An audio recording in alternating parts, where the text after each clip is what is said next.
With Bhangra, since we do workshops and everything, we also came up with a program called Bhangra Fitness, Okay. which was exactly this for people who want to do cardio but don't want to run on a treadmill.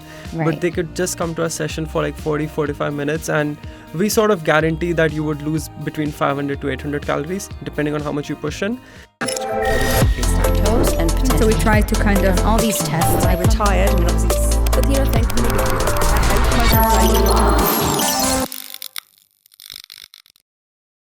We're back in the studio, and with me is Hardy Singh, who is a homegrown artist.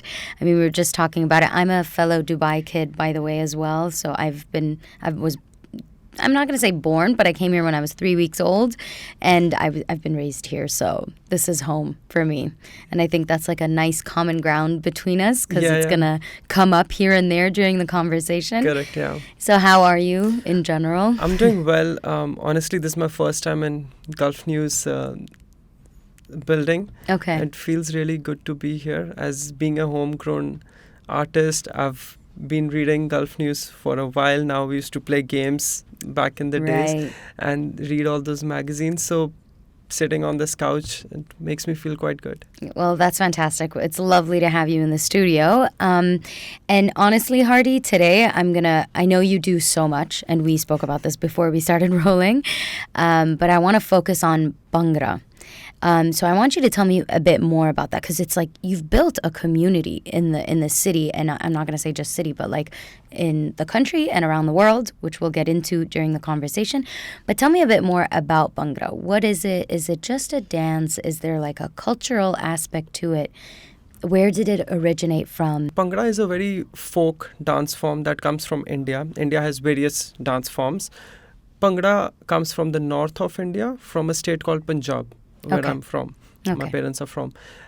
It was usually done by the farmers of Punjab when they used to celebrate their fields being grown well, and now it's the time to cut them off and then sell it in the market. So that harvest season is when they used to celebrate, and the moves that we do today are somewhere inspired from movements that used to be done on field, like if they were maybe cutting something or lifting something. So that's how the moves have come out from, and that's in short, that's how it started. That's beautiful. I never knew that there was that a deep backstory to it, and I love that about dance, because it is a form of expression. So can you tell me a bit more about what you do now with Bhangra? Well, it started off with just a very, I would say, basic competition in college, where the first year when I was watching the college fest, I noticed that there was no Bhangra there. Mm-hmm. And me being a Punjabi, it made me feel a little sad that why there's no Bhangra here? There's every other dance form. So next year, luckily, somehow we were able to form a team and we performed. And the audience, the students, they just loved it, because this was the first time they saw something like this. And with the music that Bhangra has, it makes you smile, makes you want to just groove to it. And I think that was the impact we left on the first year. We won the competition, and then second, third, 4 years back to back, we were winning in our college. That's how the word spread outside. And then we started getting approached for various other things. And honestly, I myself didn't know back in 2011 what capability or the graph it would go into. We were just having fun, college, that's it. And today it's become something that has taken me worldwide, taken the brand worldwide. And I think there's more to come. Fantastic. Before we get into the worldwide point, do you feel like it has attracted people across different nationalities as well? Yes, it certainly has. One, I would say, is just because of how rich the music is. Even if today anybody hears Punjabi music, they just want to move their shoulders, they want to smile. Absolutely. So I think that has caught a lot of attention. And secondly, we live in Dubai. It's a very diverse city in the first place, and everybody celebrates everyone. Mm-hmm. And so I think we didn't face any difficulty in setting up a position there, and everybody's very accommodating, happy people all around, and just made it work well. Okay. Tell us a bit more about how you provide instructors to different studios to teach these classes. Like, how did you come up with the idea? What made you start it? Honestly, Pure Bhangra as a brand is something run by the people. Okay. It's what people start asking us to do, and we end up doing it. So we have very less ideas of our own. We started the college team because we wanted to perform as there was no Bhangra happening. Now, looking at that, a lot of families, parents started reaching out to us that we want to send our kids to learn. And we thought of, oh yeah, we can do that as well. We can teach now.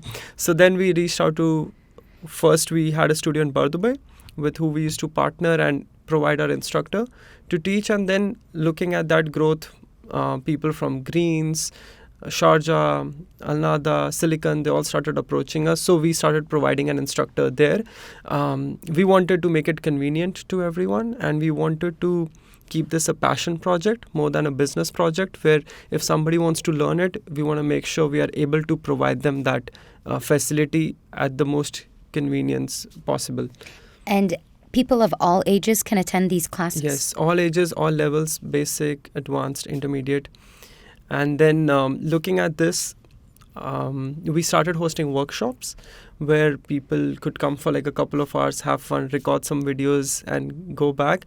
This was even before, I would say, TikTok or Reels came into trend. Okay. We did our first workshop in 2016, 17, and wow. So I think we were quite ahead of your time, thinking about videos and Yeah. everything.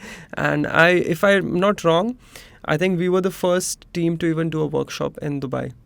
And Okay. that's how a lot of other studios and dance groups started following the same trend.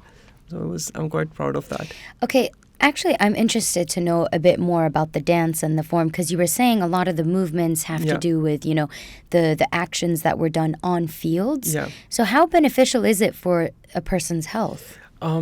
With Bhangra, since we do workshops and everything, we also came up with a program called Bhangra Fitness, Okay. which was exactly this for people who want to do cardio but don't want to run on a treadmill. Right. But they could just come to a session for like 40-45 minutes, and we sort of guarantee that you would lose between 500 to 800 calories depending on how much you push in. Wow. And that segment of our worked quite well. It's still running in a lot of studios where people come for Bhangra Fitness, and it's quite healthy. We had a client which was about 70 years old, and the doctor recommended him to do something which can make you sweat and also keep your heart pumping. Right. So, and they were Russian, yeah. So his wife, I don't know, heard about us somewhere, and then they came to our class, and we were a little scared because he was 70 years old, and Right. we want to be a little careful. But he used to push himself and everything. But I didn't know the backstory that the doctor asked him to come. About a month later, he's like, I want you to speak to someone. So it was his doctor, and his doctor is like, I don't know what you make him do, but in the past 2 months, we've seen a drastic change in his blood pressure level, his heart rate and everything has become normal. So I'm going to recommend all my clients to do what you do here. Wow. Yeah. Goosebumps, like actual goosebumps. That must have been a moment for Yeah, you. it has been a moment, because you don't realize what someone is coming with and what impact you can leave in someone's life, I would say, because that has brought his heart levels normal back. Yes. So yeah, and I still am in touch with them, and he stopped doing Bhangra now because he's doing yoga and everything, Right. but he wants to get back. So I can see you got a little teary-eyed. I'm and a very emotional guy, because these things, when they happen, and because of us being so passionate about Bhangra, and if it could impact someone's life in any way, I'm quite happy. I mean, it's like you've accomplished your life mission by just seeing how the positive impact Yeah. it had on one person's life. So can you imagine on all the other people Yeah. that... There's so many stories we would never know. Yes. A lot of people come to our classes to be happy, Right. to lose their stress during the week, and yeah, you never know. And they're doing that with your classes. That's Yes, amazing. yeah. Okay, so if I'm not mistaken, you had a world tour in 2022. Yes. Tell us a bit more about that. You toured the world. You went to so many countries, and you were just spreading cheer Yeah. and joy and dance. I think just going a little behind, being born in Dubai has taught everyone to think big. Dubai Right. doesn't do anything small. They do like big malls, they do big buildings. So we were doing so much in Dubai with Bhangra, and we were quite well known. And we were out of ideas now. What more can Pure Bhangra do as a brand? Right. So our workshops were doing very well in Dubai, and just one fine day we were sitting at a meeting, and then Sarah goes like, why don't we do like one workshop in every continent of the world? So the idea started with just one workshop in every Wow. continent of the world. And I'm like, yeah, I think it's doable, because I knew a lot of people who were interested in Bhangra in almost every continent. I'm like, okay, let's sit down on this. I remember it was 2021 November when we sat down on this plan, and I just listed down of the people I know, and I'm like, okay, I think we can do this. But then before we could announce the world tour, we wanted to do a trial run, that how practically possible it is. So we did a mini tour in India with just 3 cities, Okay. and we saw the response was quite well. So we got back in January, and by February we had all the studios in place, US, UK, Europe. We even went to countries like Finland, Wow. Belgium, Portugal. Like, you wouldn't expect. I would have never guessed. Yes. And Netherlands. So we were to Singapore, Malaysia, also India and Australia.